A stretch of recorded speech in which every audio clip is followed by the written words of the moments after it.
Hello, everybody. Welcome to Pharmaceutical Soccer. I am so happy to be here with you to talk about Nashville soccer for once. It's been a month and a half of not talking about club soccer, talking about World Cup and other things, but now I'm here with Clay Trainum and Valer Shabila.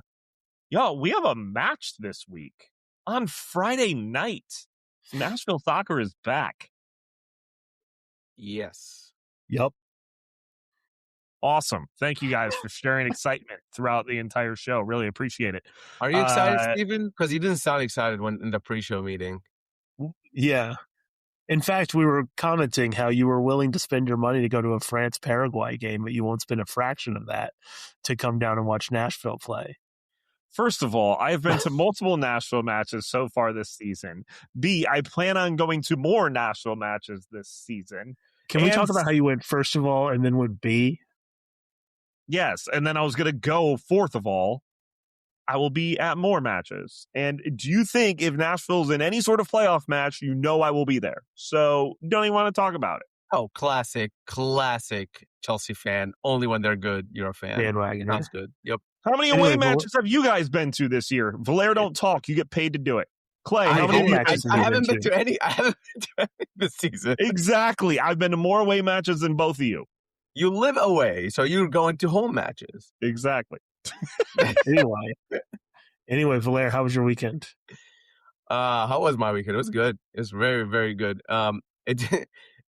Sometimes you were watching the World Cup with your friends, and maybe you end up having a little more to drink than you want to. And did I pay for that? I did. But Sunday we recovered. By we, I mean me. Got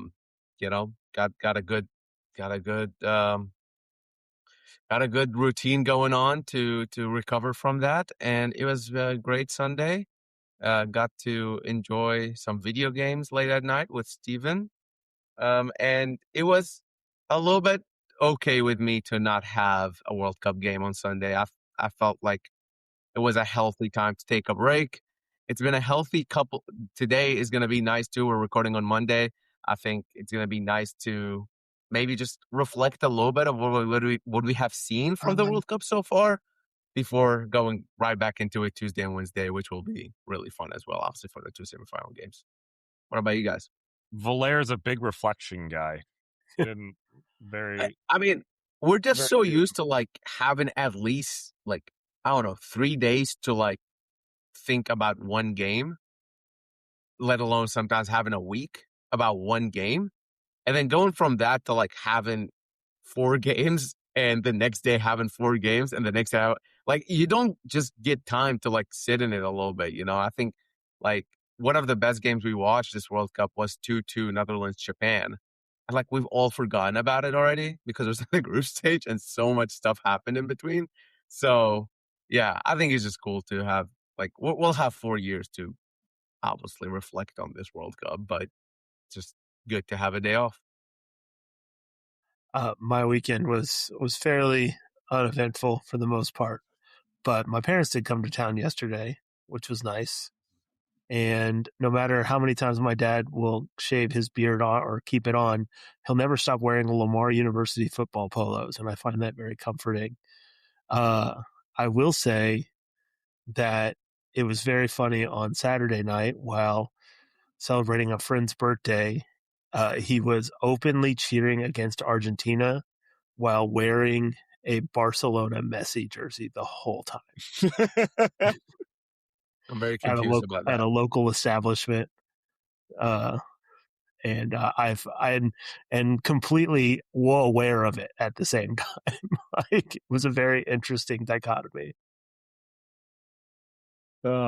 Well, I mean, like Valer, kind of I talked about it last week, where I also feel like these quarterfinals have had just a little bit too much controversy, just in the way it's been called, all that type of stuff, or it adds a little bit to the negativity of it. Where I think taking a break to realize that, hey, we got some good semifinals coming up. Got a couple days to ruminate on how the tournament has been.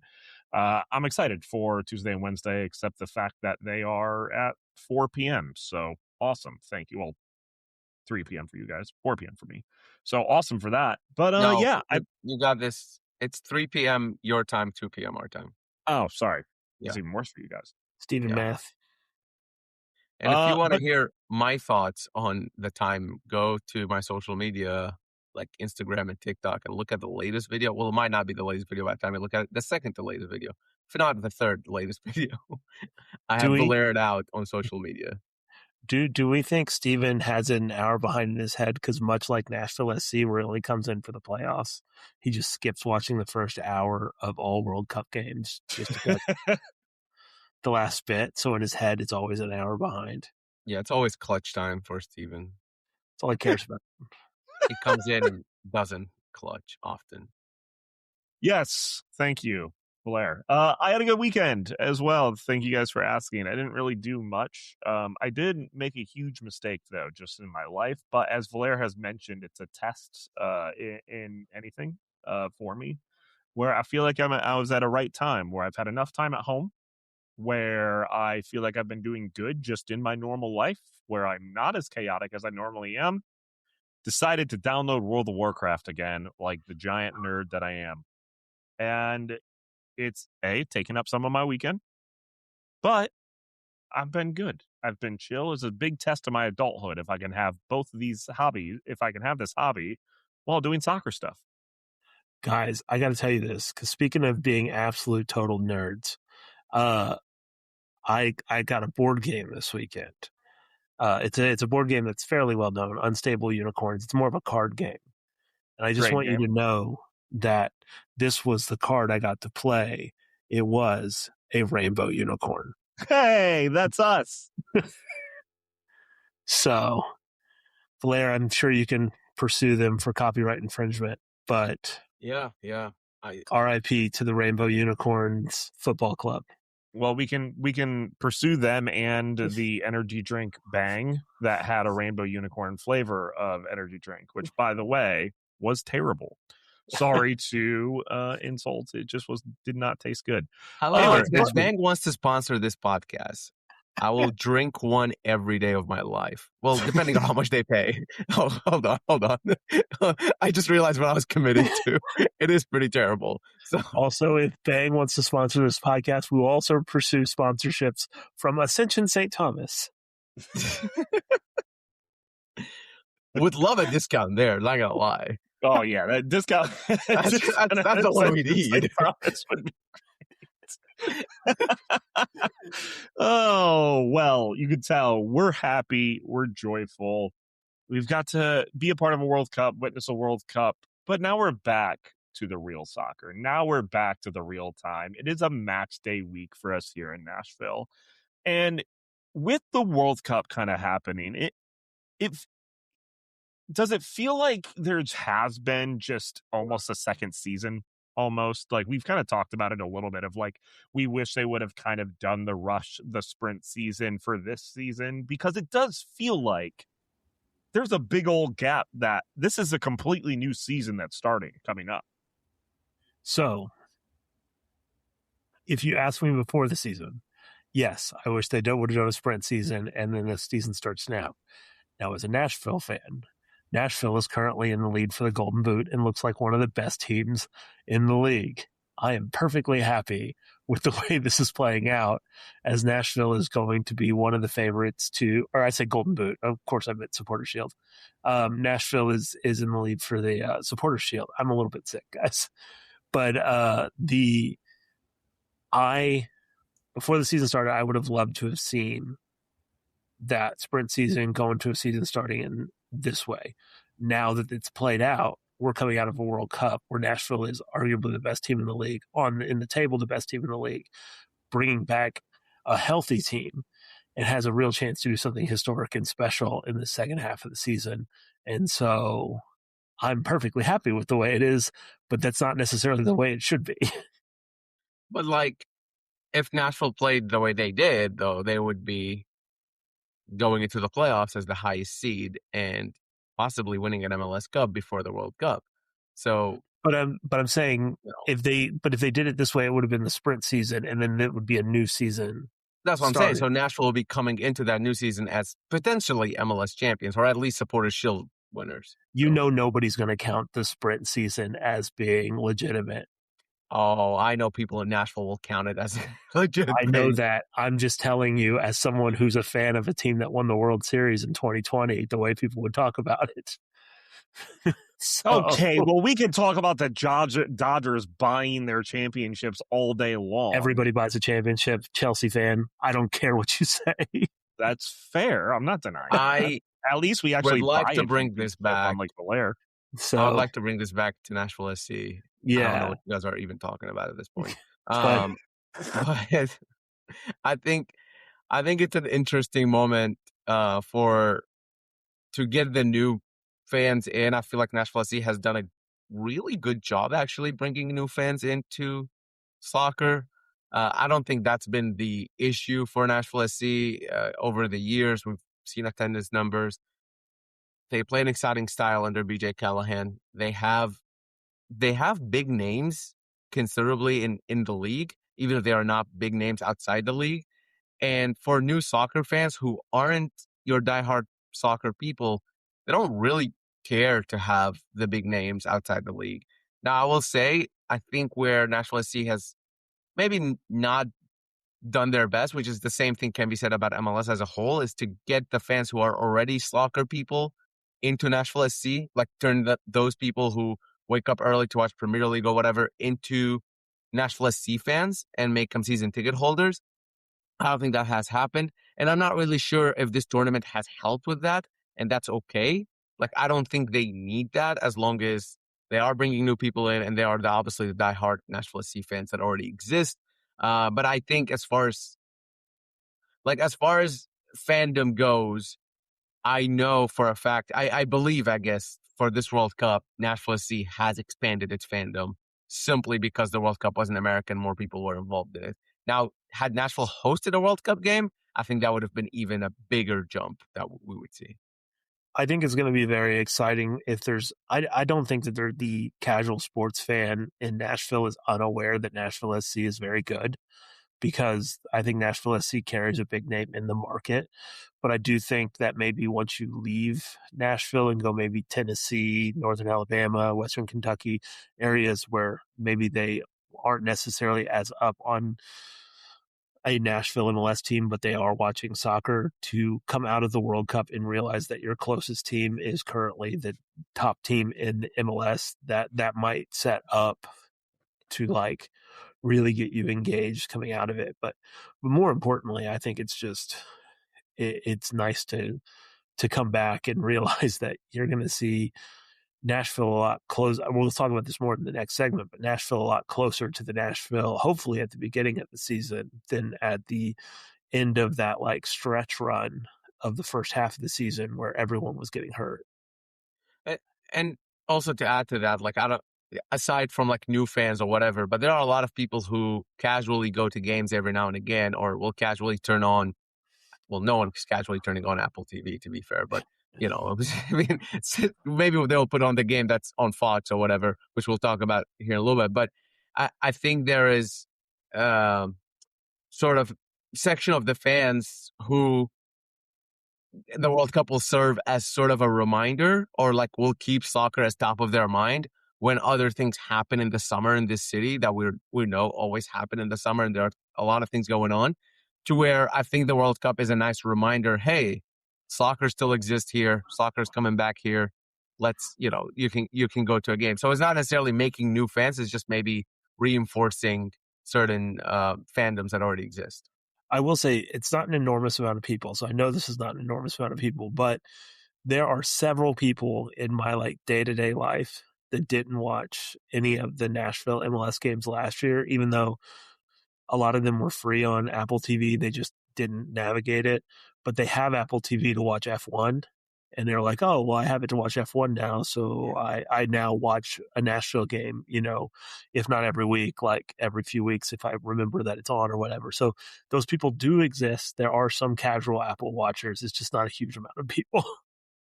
Well, for everybody that is going to be watching Nashville for, you know, when they start off on Friday, there was a first half of the season, as we discussed. There were things that happened in the first half of the season. Just for our new fans that are maybe now trying to get into Nashville SC, Maybe if you need a reminder, like I need a reminder about what is currently happening. Or if you just want some more ammo to have and talking to your friends. What happened in the first half of the season for Nashville SC? Where are we currently at? What should I be looking at as somebody that watched that first half of the season and maybe forgot about it a little bit? Nashville SC played more games than anyone else in MLS. Keep that in mind in the first half of the season. Except Vancouver? No. LAFC, sorry. I had a moment there. LAFC and Nashville played more games than anyone else in MLS because they made it to the semifinal of the CONCACAF Champions Cup. We shouldn't forget that. That's a big achievement. It's probably the biggest achievement in club history, alongside winning the US Open Cup last year. I think those two are the biggest achievements for Nashville SC. We should always remember that making the semifinal And the for I-65 Cup. Of course. The winning the CONCACAF being in the semifinal of the CONCACAF Champions Cup is a very big deal for Nashville. They beat a giant in the region in Club America, and all while destroying some MLS teams and playing to a level that we haven't seen from this team before. They are currently the leaders of the Supporters' Shield. Obviously, you can tell from the points, but also from the way they're playing. They're playing an expansive style that relies on multiple players, have come good. They have one of the deepest squad because they developed a lot of guys, not like academy developed, but developed guys who were maybe came into the team not at getting their best. And BJ Callaghan and his staff been able to get the best out of them. And ultimately, this is a very fun team. It will continue to be a fun team. I think the biggest question mark, it has to do with the injuries. So leaving that half of the season, Sam Surridge was injured. He came in and played the last 20 minutes of the last game against NYCFC before the break. Eddie Taxeth, Patrick Yazbek, and Andy Nahar. Those are the three players, starters for Nashville SC, who are hurt, who did not get to participate in the last few games of that half of the season. We'll see who is back from them. I think it might be a little too early for Yazbek, but who knows? He might be ready. The other two probably more likely to come back. So we'll see if they're going to be back Friday. But even with the injuries, with the congested schedule, Nashville SC still found a way to lead the entire league, which is a very, very tough thing to do. Well, I don't know that. So the funny thing about the way that the first half played out is Nashville SC went and they got a win at Azteca, which basically nobody does, like especially in MLS. It has never happened before. And I still think the most impressive thing about the first half of the season was the last week, where dealing with all those injuries, they got 3 straight wins to close out that stretch run. That was, usually we're pretty sunshine and roses here on what Nashville SC can do. And I think Steven said 7 points, and Steven predicted Nashville to win the quadruple this year. So to give you a sense of how unlikely, something like that is, and especially unlikely with even healthy that is. So to me, that speaks to the type of form that Nashville SC was in despite being injured. And I think the other thing that, if you're trying to remember what the first half of the season was after, this time off, is just how expansive Nashville SC was. They got goals from genuinely everywhere. They got assists from genuinely everywhere. It's pretty incredible. There's 4 all-stars on this team. And I think you could make an argument for a couple more. It was really one of those types of seasons that you hope is a sign of the way that the rest of the season is going to go, and you hope that you aren't sitting here, 3 months from now talking about how good that first half was. Because I do remember a few years ago where Nashville had that big 10-match unbeaten run going into Leagues Cup, and then it was like, oh, wait a minute, or right before Leagues Cup, they went on a big slide and then had the Leagues Cup run, and then the second half of the season happened and it wasn't great. So you do hope that getting everyone healthy kind of kickstarts again here in the second half. So we'll see what happens. But I do think it's not only just the results, it's the way they played, and it's the contributions from everywhere. It's the fact that Hani Mukhtar looks as good as Hani Mukhtar has looked in his entire Nashville SC career. It's that Sam Surridge scoring goals like crazy despite not really playing a whole lot. There's just so much good vibes everywhere, up and down, on this Nashville SC team. Yes, absolutely. And I don't necessarily do plugs just like extremely early, in the show. Normally, wait till the second segment, all that type of stuff. But Jeff, NSC Stats, put out a really awesome article on 615soccer.com just talking about our Nashville Supporter Shield contenders, where specifically that they're at in comparison to where Supporter Shield contenders kind of fit into the mix of everything. It's super cool, and you should go check that out.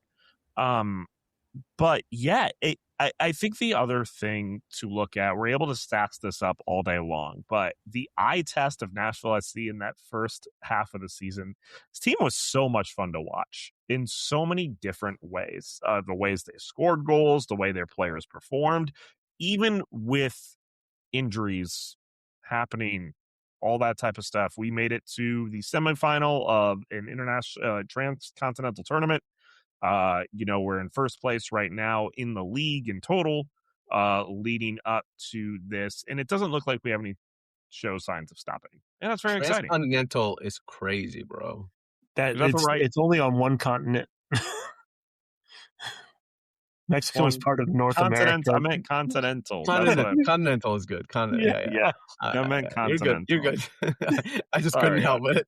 I was just sitting here. I was like, do I say something? No, you're going to. If you count Central America and the Caribbean as two different continents and North America, there you go. I mean, that's... Oh, boy. If you count, yeah. Let's just move on. We got more to talk about in the second segment. We do. We have a lot more to talk about in the second segment. We're going to do a quick little World Cup prop bet update, as well as some potential rumors. Oh, you mean a prop bet update of normal prop bets, not even a World Cup prop bet update. Oh, sorry. I apologize. Prop bet update from Clay of where we're currently at. We're sticking all Nashville SC today, baby. And then we're also going to talk about some transfer rumors and talking about more about that second half of the season. We're going to do that next, right here on Pharmaceutical Soccer. And we are back right here on Pharmaceutical Soccer at PharmaSoccer on our Twitter, Facebook, and Instagram. Also, as I mentioned in the first segment, there's so much cool stuff going on at 615soccer.com. Valer, Ben, Jeff, Ronan, everybody has been extremely busy with coming back to Nashville SC soccer and trying to get people that were interested in the World Cup over to what's going on with Nashville SC. They're tracking rumors. There's a transfer window has just opened.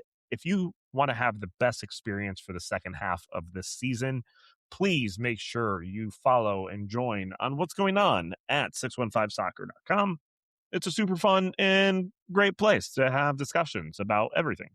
Yeah, and make sure to subscribe. It's either $3 or $7 a month. We would appreciate if you go with a Kappa membership of $7 a month. It's not really a lot for you, but it means the world to us. It keeps this show running, keeps the other show running. We have another show called Club and Country as well within our network, within the 440 network as well. And you can hear other voices as well on there.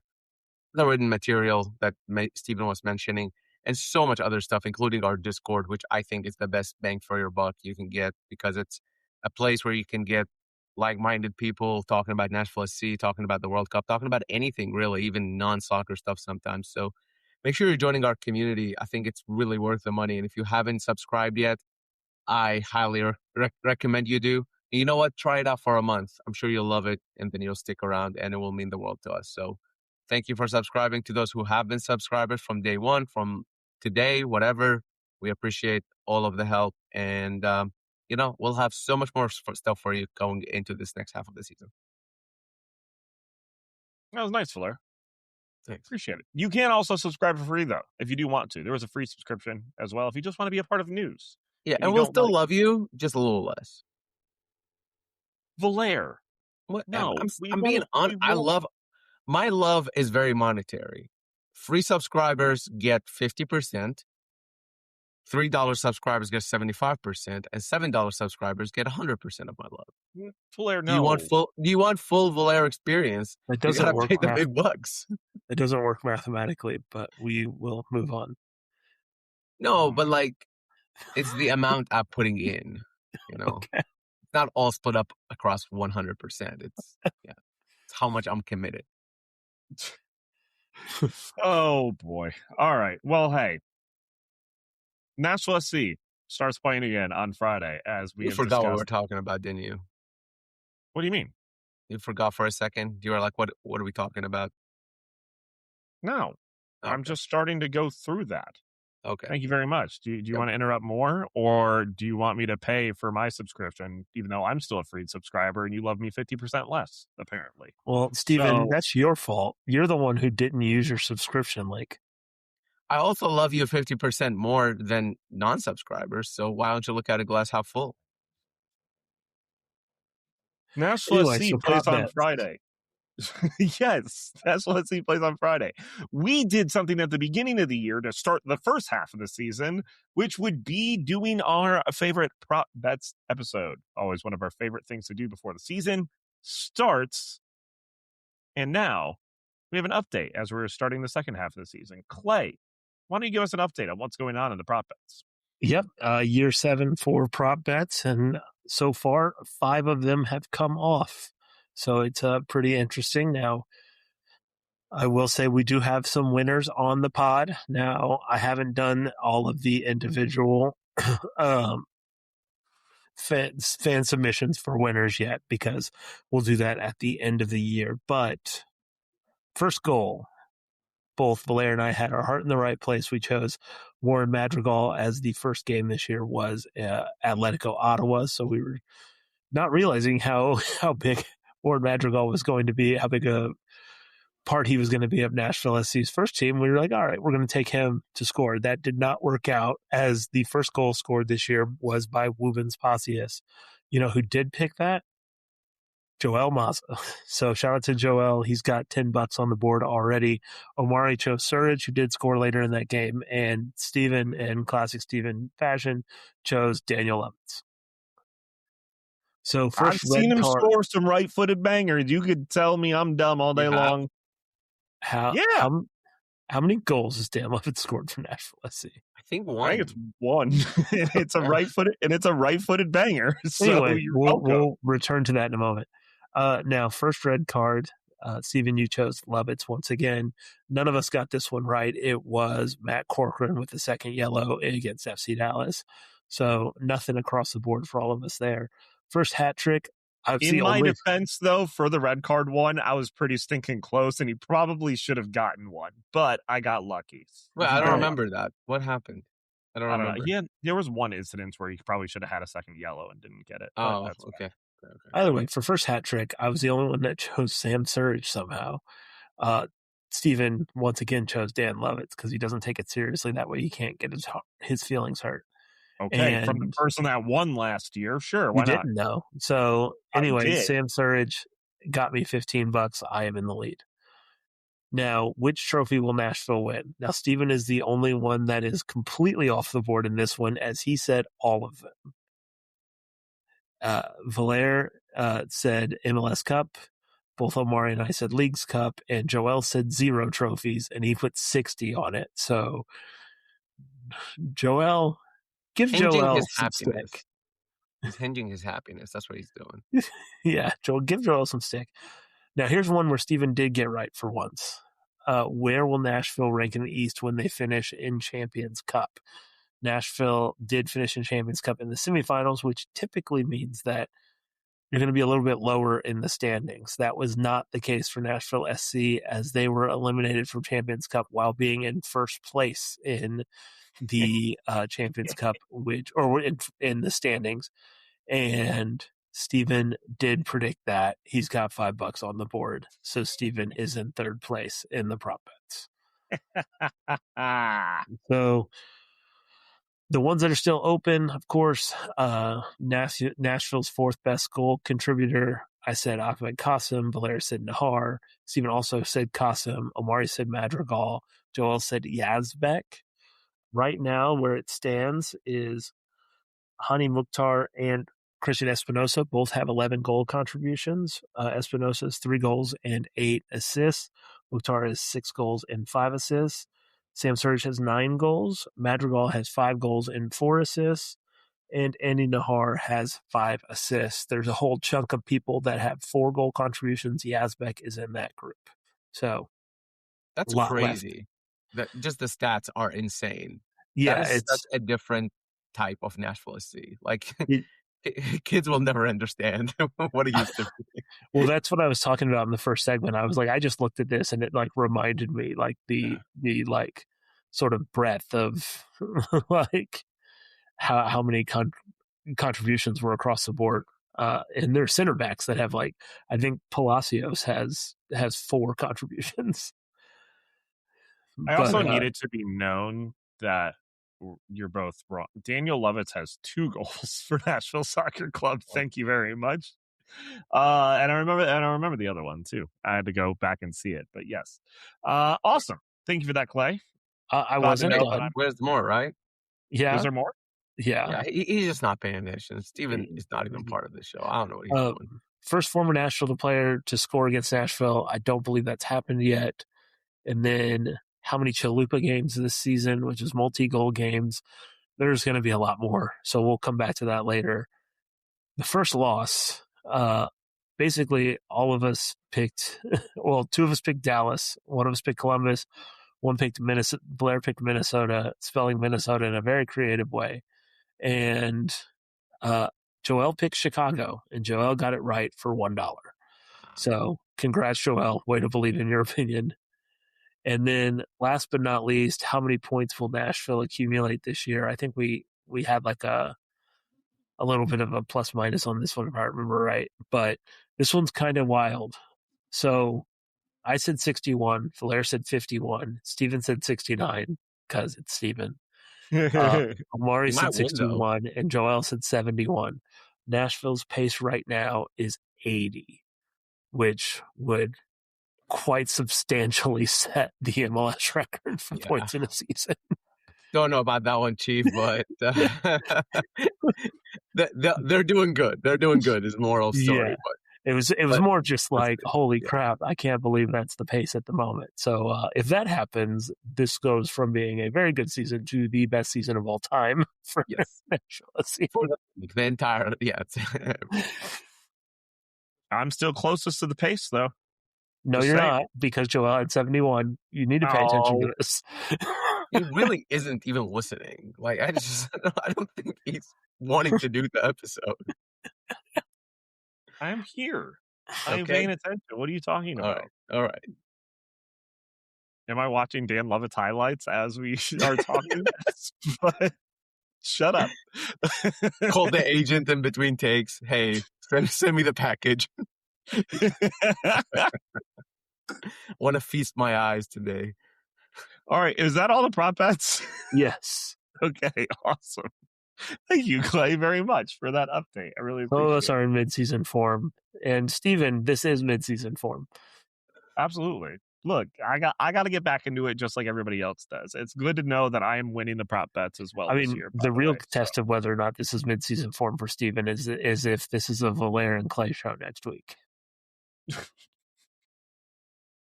It's crazy because when Steven moved away from Nashville, he actually makes more shows now.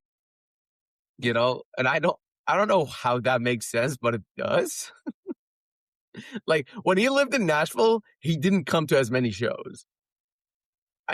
I don't know. I don't know how to explain this one, but look, when we joined with 615 Soccer, I had to make sure that this is legit now. Okay, I'm having my one show of just a little bit of ADHD type situation, and y'all are on my grill, and I don't know why. All right, I don't do that when you guys are not doing good on a show. I always do great. Have you seen me? I'm like the greatest podcaster ever. All right, come on, let's go. Well, we still have some other things to talk about involving Nashville Soccer, as also the transfer window has opened up. for MLS this summer, getting into the second half, which, as you can imagine, is going to lead to those teams in the higher echelon and even in the lower echelon try to make some signings to make their teams even better.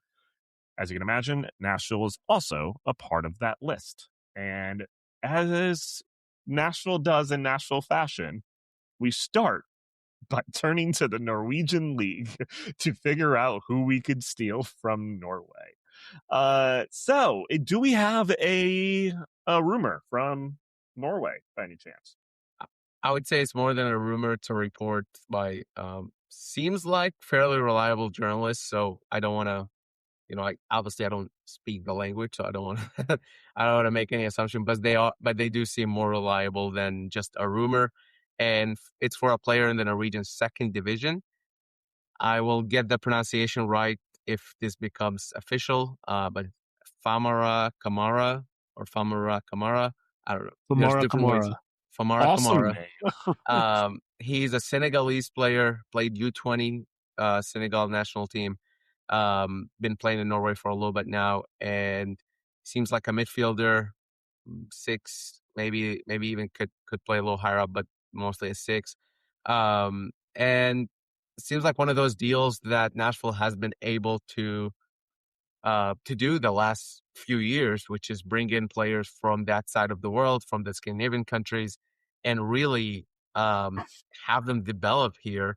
And especially at that age, he's 22, I believe. Did I make that up? He's not 22. He's 20, I think. So, bringing in that sort of talent at that age, essentially, is probably taking a risk, and they're not all going to pay out. But we were talking before the show. I don't think we have seen a single Scandinavian signing from Nashville SC that completely didn't work out. So while the iron's hot, go ahead and take another shot at another young player. Will he play at Huntsville? Will he play at Nashville? Will he even be signed? We don't know yet, obviously. This is just the current report at the moment. But the interesting thing about him is that the reported fee is around $2 million, which is a pretty substantial fee for an MLS team, for somebody who's playing in the second division in Norway. So that said, the scouting department, again, has been stellar for Nashville SC, especially when it comes to Scandinavian leagues. So I'm willing to give them the benefit of the doubt and believe in them, that they have the right guy here if they do end up signing him. Yeah, so Kamara, he's 21. He turned 21 in April, is what I can see here. He has at times had some interesting suitors. Tottenham was a suitor. Slavia Prague was a suitor. And so there have been some Europa League teams, I guess is the best way to phrase that, although Tottenham is relegation fodder in the Premier League right now. But that was just for you, Valer, by the way.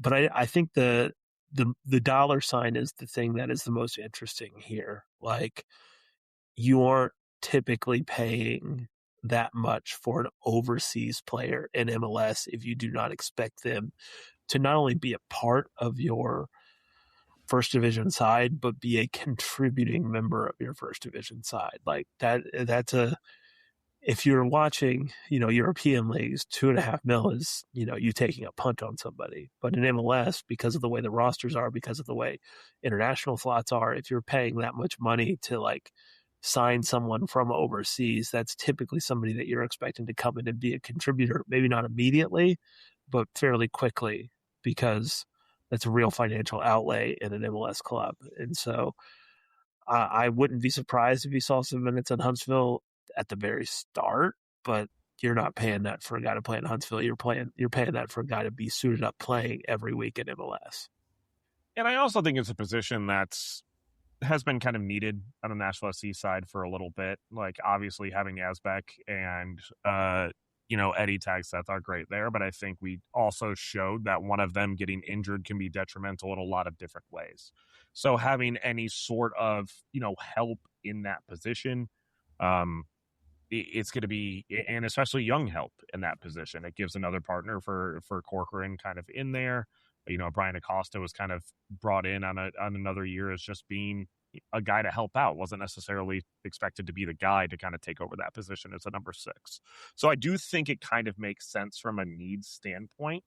But with that kind of being talked about, is there any other specific potential needs that you think Nashville, I mean, spending $2 million is, especially in a summer transfer window, kind of leading up, that's a lot for Nashville to spend on one player. Do you think they're going to continue to go out in other positions? Well, just to talk about that position just for a moment, real quick, is that Acosta, you saw why Nashville signed him, because he had arguably his best game as an MLS player, right before going into the break, but he also had a terrible performance as an MLS player right before he kind of gives and he takes. And if you're sitting in Nashville and you look at the performance that Patrick Yazbek has had over the course of the season, that's not a position that you necessarily would be surprised somebody coming and grabbing him to go back to Europe after this year if he plays the same way that he had at times in the first part of the season. So it's almost a bolstering of that position as well. But I do think that that's a need position. I do think that you're going on from there. It's MLS. You're always going to look for scorers. Sam Surridge has been unbelievable when he's played. He hasn't played a whole lot this season. He scored a bunch of goals, but he hasn't played as much as you'd like.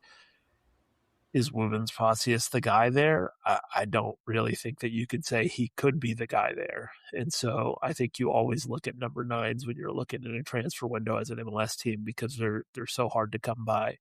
And so I think that that's one of the places that you definitely look at. And I think you have to look at fullback cover.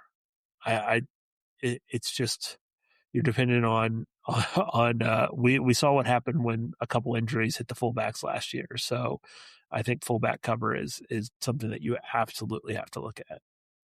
I also think it's a clear Mike Jacobs move. I think bringing in Kamara or that sort of situation where you're bringing him probably 6 months too early. I think the idea would be for him to come in and perform, but chances are Acosta's not going to get a renewal, kind of like Steven was saying. And then you have a player who's been here for 6 months, who knows their living situation, who's learned the language if needed to. I don't know if that applies to Kamara specifically, but I'm just saying this is something we saw with Yazbek. They tried to do with John Cadiz even back in the day.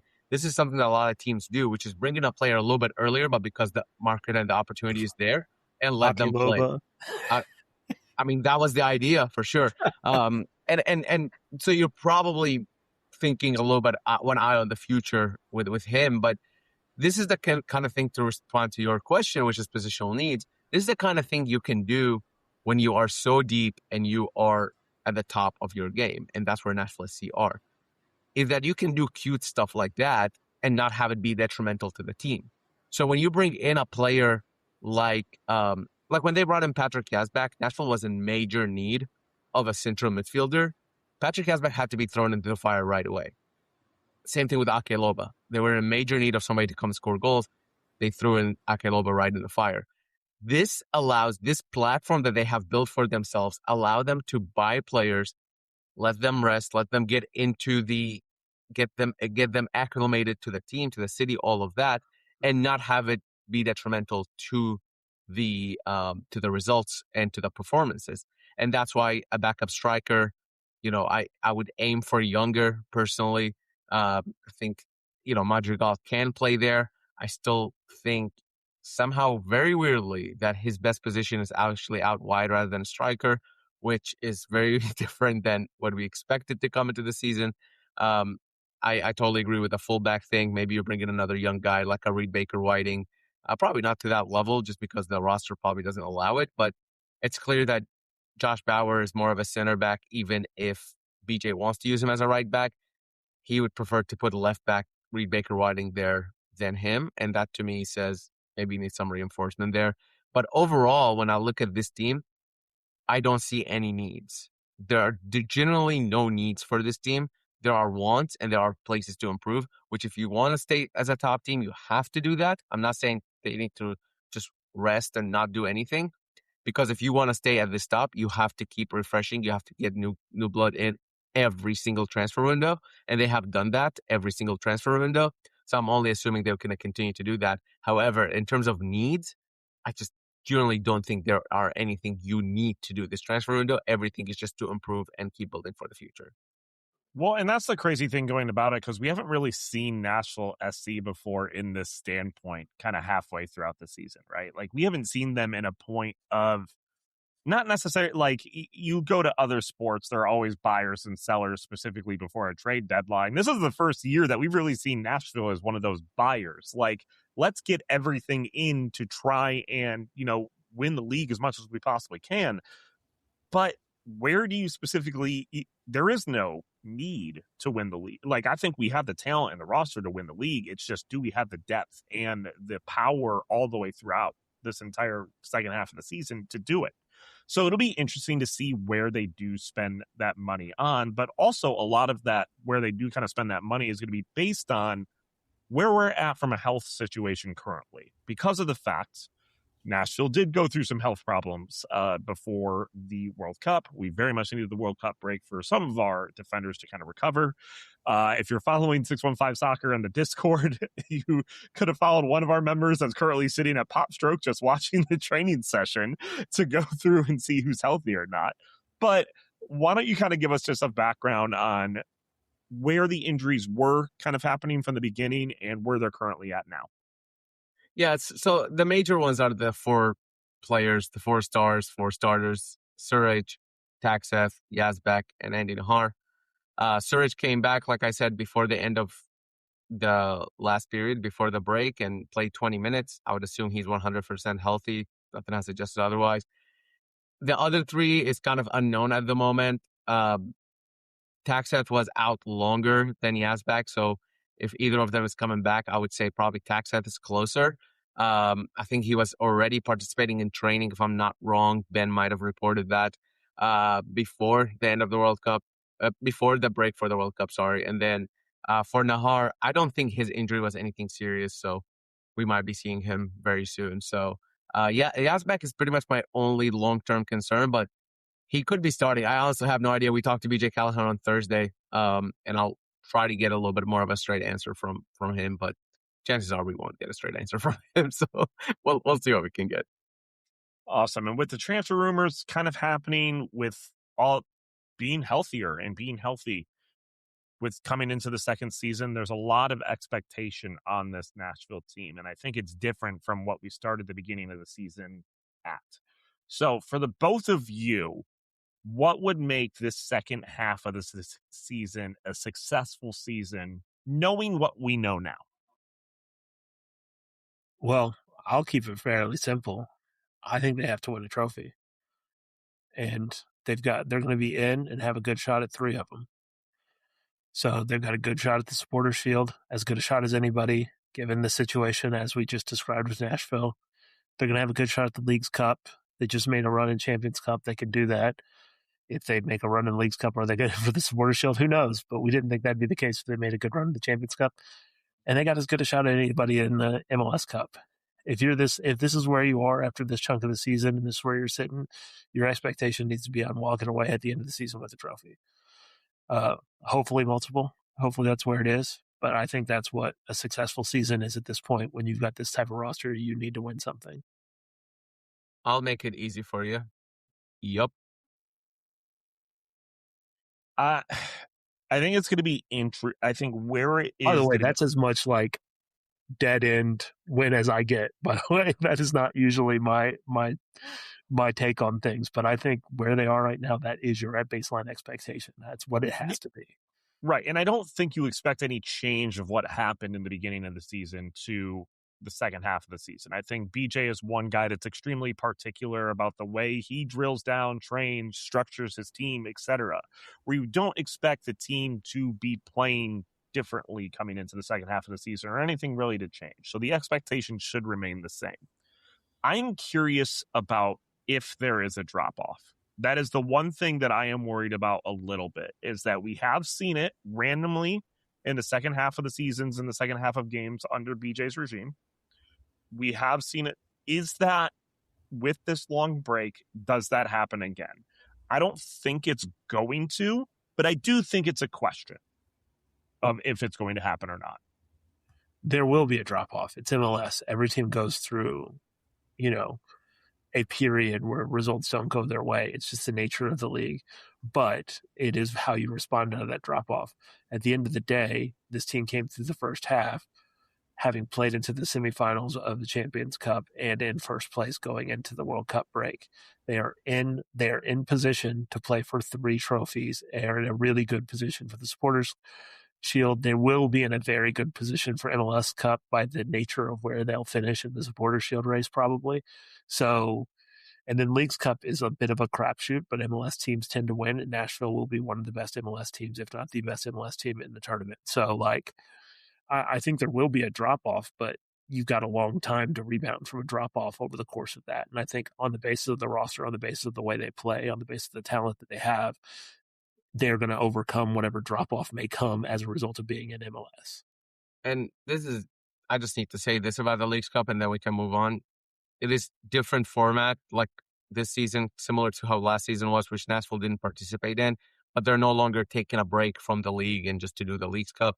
It's going to be in between games, kind of like the CONCACAF Champions Cup, which I do think bodes better for Nashville because it's a similar schedule to CONCACAF Champions Cup.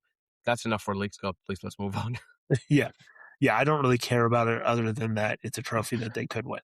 It's still a stupid competition that shouldn't exist. I'm still glad we're on the same page there. But there's still another competition happening right now that we get to talk about, which is the World Cup, as well as previewing Nashville Atlanta. We're going to do that next right here on Pharmaceutical Soccer. And we are back. Last segment of the show, Pharmaceutical Soccer, at Pharma Soccer on Twitter, Facebook, and Instagram. As we mentioned in that last segment, 615soccer.com. Check it out. One thing I did forget to mention, though, was you need merch for the second half of the season. You need to make sure that you are ready to go. Pharmasoccer.com. You should be merched out. Yes, I got the website right. Shut got it up. right. No, oh my God. I'm celebrating you. Pharmasoccer.com. Get you an Estadio Nashvteca shirt to memorialize that first half of the season. Yeah. Or just get you anything you like. Just do it. Do it. Do it. Yesterday you said tomorrow. Just do it. Just do it. Okay. World Cup date. How did we do on our? Were we 4 for 4 with our predictions? Oh, I think good so. point. I did not look. I'm assuming we were. Oh Yeah. wow! What if you guys paying attention and actually locking down? Did you? It was the 4 favorites. No, hold on, Clay. Did you pay attention and look? It's not my job. Why not? You're a host. I didn't write the rundown of the show. Anyway, Yeah, you didn't write the rundown. When's the last time Steven wrote a rundown of anything, by the way? It's been a few months. Months? Years? No, it is not years. I will say months. How dare you? Okay, It's I was fine. done making fun of you until you started going on the attack, and that you're bringing it to yourself now. 'Cause Anyway, I was trying to be nice. Okay, So I the think World Cup, all the favorites won. All 4 teams remaining have won a World Cup previously. So it's no surprises here. It does set up for some pretty interesting semifinals. They were some pretty interesting games overall. So I'm excited. working. I am I'm working. really annoyed that I think you guys. I think Pharmaceutical Soccer was right about England actually making the final, and it really sucks. Honestly, I do hate it. I think we're right though. Shocking development here. Clay and Valère got something a little bit more right than Steven did. Unheard of. Okay. I am working on a video. Hopefully, I can put it out tonight. About the England and Argentina rivalry, which you can get more details on the video when I release it. But also, if you're listening to this, just go look it up. There's been, honestly, we're not going to go into it here. It needs like a whole episode on its own. It's one of the more fun, exciting, and wild rivalries in soccer. It involves a war. There's just a lot going on there between those two. If you will. A conflict, yeah. Okay, people died. Call it a war. Okay. But it's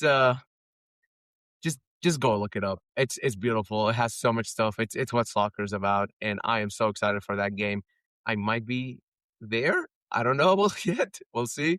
But even if I'm not there, I'll be all eyes, obviously, on the TV. And then the other semifinal, it's as good as it gets. France versus Spain. I mean, these are the top teams, right? I am way more excited for England, Argentina, not gonna lie, just because it seems like it has a little bit more of a bite to it.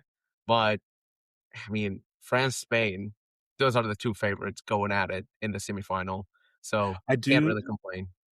I do find one of the things I do find people get in a sense of, okay, this is how it's going to play out because this is how it played out in all the previous rounds. And I just want to remind everyone it's a World Cup and the previous round doesn't necessarily dictate how the next round goes. Yep. And I wouldn't be surprised by any of the four teams that are left winning the whole thing because Yeah. circumstances change on Agree. so quickly. And it does feel like France Spain is sort of the World Cup final, but it would absolutely not surprise me if the winner of the other side beats the winner of that team because that's what happens in World Cups. Yeah, And it's absolutely I do think France is like above and beyond the other three teams. However, at this point, you're looking at like a smash and grab job. You're looking at a red card that could come in. I mean, it is literally 2 games, and that's it. All of the form, all of everything can go out the window. I do, based on quality, based on what we've seen, I think everybody agrees that France is the overwhelming favorite. yeah. The other They look the three, most dominant the yeah, entire tournament. and I would say England and Spain are probably around the same level, and then Argentina. That's how I would rank them. I think that's how most of the world would rank them. Mm-hmm. But like, I feel like when Spain has been stuck in second gear for the entire tournament. Like I still feel like they haven't even really turned it on to what they can be, which is crazy. Like that's their secret, Cap, they're always in yeah, second gear. Oh, well, I'll tell you this: if England find a way to figure it out, which is crazy, although I saw someone say England has the most likable team with the least likable fan base, but it is the burner that Jude Bellingham is on after oh yeah, all the crap that he got at the end of last year is setting up for quite an incredible story if they pull it off. I think he is single-handedly changing my player of the tournament. Like, I was thinking Olise, Mbappe. Those were my two that I was considering between, and Messi just because, but mostly Olise and Mbappe. And after that performance, I'm like, Bellingham is definitely that conversation. If he goes to the final, if he wins it, then he's going to be having a really good argument to be player of the tournament because In he's Mexico, the incredible. 2 goals and the save. Yeah. Like Yeah. It's like a is hat trick, crazy. essentially. Yeah. Well, also during the World Cup, something happened. The U.S. lost. I know we talked about it last week. I know it's crazy. They are not a part of this part of the tournament still. But there have been a lot of questions surrounding what is going to happen from a managerial standpoint from the U.S. side. I think I've heard it from most commentators, most people that do cover the U.S. men's national team, that if Pochettino does not accept the role, that one of the leading candidates to become the next U.S. men's national team manager is BJ Callaghan. You guys scared at all about losing BJ? I'll start with the Pochettino thing really quickly. I don't think the U.S. should resign Pochettino. Honestly, it's just never works out when a manager goes for 2 cycles. That's just a personal opinion. We'll move on. I don't care about the U.S. 17 right now. But that's just my personal opinion that I have to share. As far as BJ Callaghan goes, I think if you're a Nashville SC fan, you should be scared, honestly. I think he has a good shot for that job. My only thing that I think would keep him in Nashville is that he's someone who really appreciates the project and the work he's put in, and I cannot see him leaving halfway through a season.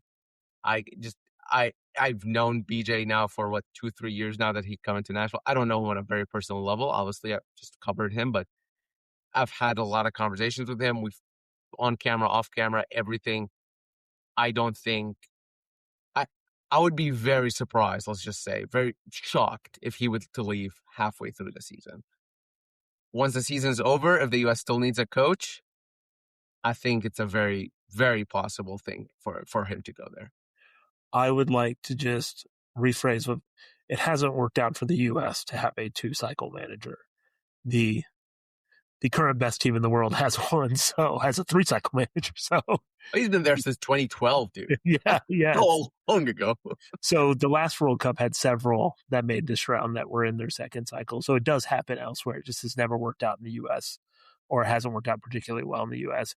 I do think the situation with Pochettino is a little more interesting since he came in halfway through. I'm kind of ambivalent on the decision there because I think there are arguments to be made on both ends. He was brought in to win the game that he lost, and he didn't just lose the game. They played terribly in it. But there were circumstances. So is what it is.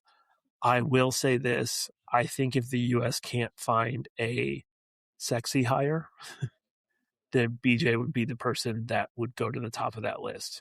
But the U.S. has not always gone for a pragmatic hire. They've sometimes gone out and tried to make a splash. And I halfway joked about this, but I do kind of mean it. Like Thierry Henry and Wilfred Nancy. Like as an assistant Wilfred Nancy? Yeah. So my God. That would be the difference maker for me. Like I am a USMNT fan, as we've discussed. I think if Thierry Henry was the manager, I think that would turn me into I'll be the supporter section. You know what I mean? Like, I'm not being totally serious, but Thierry Henry has flirted with international management several times, with working under Martinez at Belgium and whatnot. And if he had someone like Nancy with him, I think that could be a thing. But generally speaking, I think BJ is a good candidate, but I don't necessarily think he'd be the U.S.'s first candidate. Yeah, I'm scared a little bit, and I think there's somebody. They are like BJ is somebody that I think the U.S. would wait for to have an interim guy for the next 5 or 6 months for BJ to be able to come in. So that scares me a little bit. But we'll see. Obviously, by the way, can I make just one larger statement here, not just on BJ? If Nashville SC end up seeing this whole thing through and they win an MLS Cup at the end of the season, or even if they get close to winning an MLS Cup this season, be prepared for the team to be picked from, because that's what happens to good teams in MLS.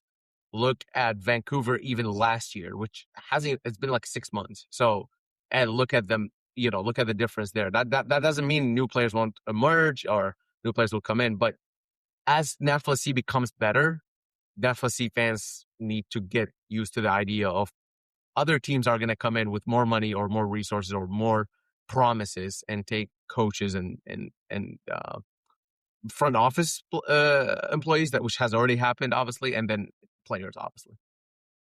Speaking of teams that nobody wants to pick apart, we play Atlanta on Friday. Now, that is true. Nobody wants an Atlanta player at the moment. It's great to be able to actually preview a match against Atlanta United, especially a team. I don't know. This is a really good warm-up match, I would say, for Nashville to kind of get back into the swing of things in terms of showing their stuff against a lowly opponent. This is so much fun to talk about Atlanta United like this, by the way. I love it. Atlanta at home is one of the more generous coming back to the league fixtures Nashville SC can have. It's just so crazy, historically speaking, it's just so crazy to think about. When Nashville came into the league, they wanted to minimize the pre-existing rivalry with Cincinnati because Cincinnati was the worst team in the league, and Nashville didn't want to be compared to the worst team in the league. They wanted to be compared to Atlanta, who at that point was one of the best teams in the league. And they went down this road of really making Atlanta a rival and all this stuff, and then we cut to a few years later. They've completely flipped roles. Yeah. And they've been dreadful. My God. I mean, no, seriously, they have had a terrible time. It's so bad. I can't even begin to describe it. But what I will say is a 6-week break. 6 weeks of a break. It's Tata Martino. I do believe he's still a good manager. I think there is and they don't have anything to lose. Literally put Latte Lot on the wing, for God's sakes. They don't have anything to lose specifically in trying to get their players that they've paid a lot of money for to be good. So they might throw something random at us that we don't know how to kind of handle. So we'll see. And I would America's only expect Tottenham. it. Atlanta is America's Tottenham. Yes, I don't know who you're being generous to there, but someone is not going to enjoy that. But um, I do think, like you said, Steven, the quality is there because they paid a lot of money for these players, and it wasn't from nothing. I mean, these players have performed sometimes for Atlanta, but and most times for other teams. But ultimately, what this comes down to is that it's a team that was at the bare bottom, and that's not the saying. English is failing me. I was just talking about naked butts on here. Naked Bare bottom. butts, what is the word? What is the bottom of the barrel? Rock bottom. Bottom of the barrel. I mixed those up. English is my third language. Get used to it. But this is a team that has only up to go from. And like I said, I do have a lot of respect for Tata Martino. He's one of the best managers in the league. I think he'll be able to figure something out. Now, does that mean he also said, and this is almost a direct quote, said, if I didn't have the history I have with this club, I would be fired by now. So vibes are not a good spot. But, we'll see what happens. And from a Nashville perspective, I think they're going to go into this trying to do exactly what they have done before the break, which is be on the front foot, try to entertain the fans, be at home, being at home. Probably like Alex Murillo is not going to start. It's going to be like Ahmed Qasim or Madrigal on the left, most likely. On the right is Espinoza, the two superstars in the middle. It's you gotta keep try to bring back the same vibes, and I think they'll be capable too. And I think everybody would expect Nashville to win pretty comfortably here. And I think they should win pretty comfortably, regardless of what we said about Atlanta and what they might bring. Just keep going, V. Oh, yeah. And these games, both the Nashville SC Atlanta game, there are two MLS games on Friday. Nashville SC Atlanta at 7:10 p.m. Central, followed immediately by LAFC LA Galaxy, which is El Tráfico. Both games are on Big Fox. That's the big Fox. And they are doing that specifically because there's a break in World Cup games. So the last semifinal game is on Wednesday. There are MLS games on Thursday, but they will not be on Fox. They'll be on Apple TV. Then Friday is the two games that I'm talking about that will be on Fox. And then Saturday will be the third place game for the World Cup. And Sunday will be the final of the World Cup. So I think there's a very clear effort here from Fox and from MLS probably to put these games in front of viewers who have been used to watching the World Cup so far to see MLS. Keep going, V. To follow at Voloshamilla on all socials. And my prediction is that Nashville will smash Atlanta 3-0. What's your World Cup last three matches of World Cup prediction? England, France final. France wins. All right. You can follow me at Clay Lussell on Instagram and Twitter. Nashville's real good. Atlanta's real bad. 1-1 draw. Also,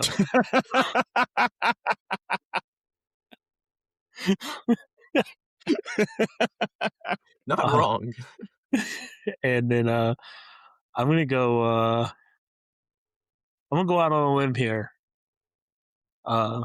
England over Spain. Wow. England over Spain. At PH Stephen HD on all of my stuff. I do think Atlanta does get a goal, but I think that's after Nashville scores 5. So I'm going to go 5-1 Nashville.